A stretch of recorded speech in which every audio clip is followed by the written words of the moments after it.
Halo saudara-saudari sahabat Koram Deo Worship Center and Studies. Shalom semuanya.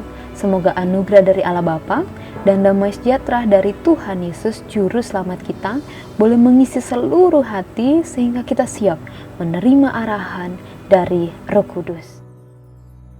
Topik percakapan kita keempat adalah pengakuan dosa. Topik yang kurang diminati, sebab topik ini menuntut kita untuk transparan dan jujur. Kompleksitas masalah hidup, kedalaman psikologis jiwa manusia, dan konteks zaman yang disebut sebagai era post-truth menjadikan pengakuan dosa makin sulit diwujudkan sesuai dengan esensi yang tepat. Akhirnya dilakukan sebatas ritual, sekedar ada. Secara umum saya mengamati ada variasi pelaksanaan pengakuan dosa.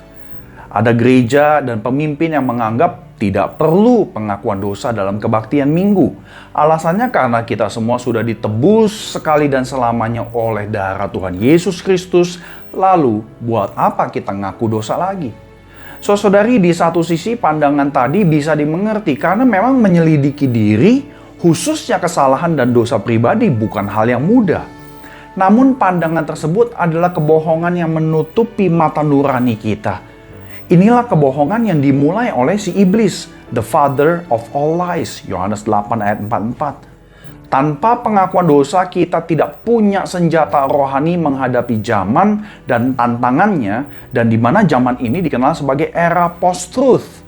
Artinya, kita hidup dalam zaman di mana kebohongan datang dari berbagai jalur tiap hari.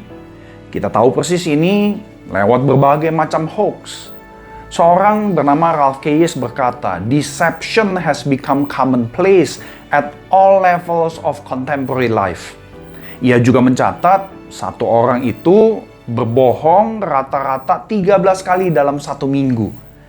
Jadi, sungguh naif dan salah jika kita meniadakan pengakuan dosa dalam kebaktian minggu. Tentu kita bersyukur ada gereja yang terus melakukan pengakuan dosa setiap kebaktian minggu. Yang menarik adalah gereja tersebut hanya menaikkan doa pengakuan dosa komunal. Sebenarnya tidak salah, sebab penghayatan ibadah memang adalah perjumpaan komunitas dengan Allah, dan itu yang menjadi titik beratnya, komunitasnya. Namun hal ini menurut saya kurang seimbang. Sebab jemaat tidak punya kesempatan untuk memeriksa diri, mengakui kesalahan dan dosanya pribadi. Tiap orang hanya dengerin doa orang lain.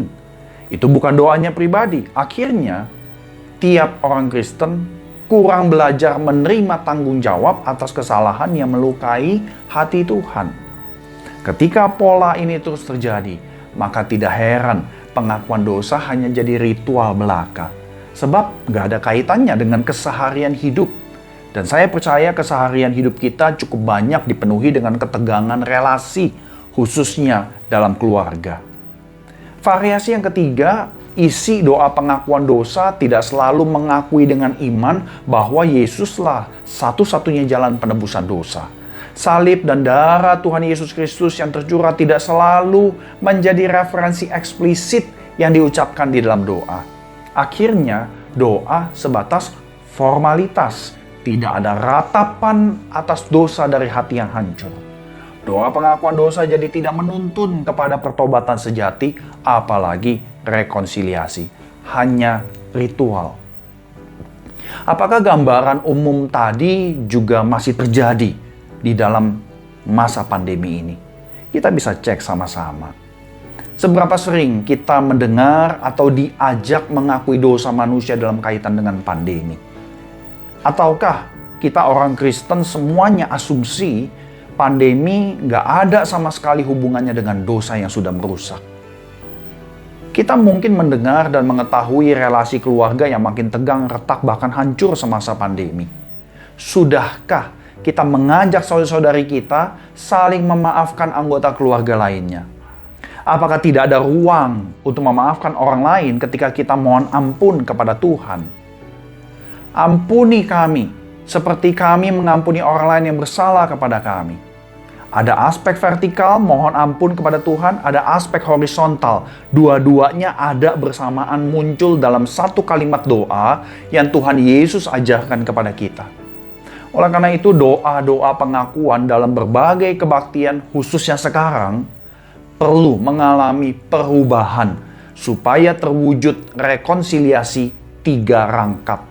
Rekonsiliasi dengan Allah melalui Kristus, rekonsiliasi dengan diri sendiri yang kemudian memimpin kepada rekonsiliasi dengan sesama. Tanpa perubahan, pengakuan dosa hanya terus jadi ritual belaka. Jemaat Kristen perlu dipandu menyatakan kejujuran dan transparansi dalam doa-doa pengakuan pribadi maupun komunal. Ketiadaannya malah membuat kita tertipu oleh berbagai kebohongan hidup. Dan ingat saudari, kebohongan menutup kesempatan rekonsiliasi. Sedangkan kejujuran adalah pintu menuju terjadinya rekonsiliasi. Hanya dengan jujur di hadapan Allah, orang percaya melangkah berdamai dengan Allah, dengan diri sendiri, dan orang lain. Kejujuran adalah pijakan mengalami intimasi baik spiritual maupun relasional. Lalu apa dan bagaimana panduan bagi jemaat diberikan? Doa pengakuan dosanya seperti apa yang bisa memfasilitasi rekonsiliasi 3 rangkap tadi? Apa kaitan doa ini dengan proses konseling menuju rekonsiliasi? Mari kita percakapkan hal ini dalam perjumpaan kita bersama. Kiranya berkat, jamahan, dan proteksi dari Allah Tritunggal menyertai saudara-saudari sekalian.